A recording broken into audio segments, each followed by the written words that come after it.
Hi, I am Farai Mubayo. I'm 22 years old and I'm from South Africa. So, over the course of my short life, I've engaged with so many young Africans who have just bought into the negative narrative of Africa.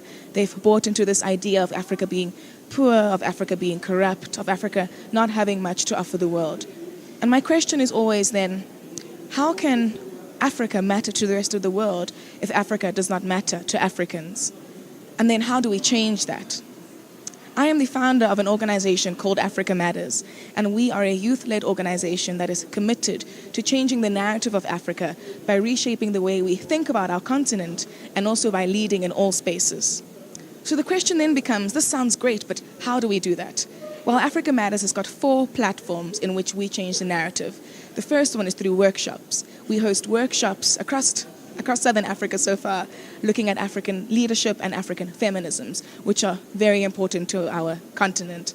The second platform is summits. Every year we host the annual Towards a Better Africa Summit, where we discuss critical issues with various thought leaders, from government officials to civil society leaders to students and to community leaders.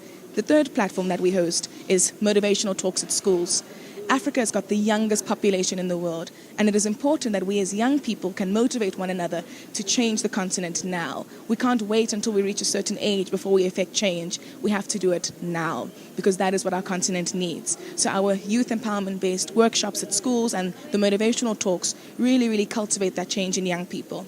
And the last platform that we have to really reach our followers is through social media. We've got a great team of writers who write critical pieces about the complexities of African identity, about writing about Africa from an African perspective, so that we can create a narrative that we're proud of.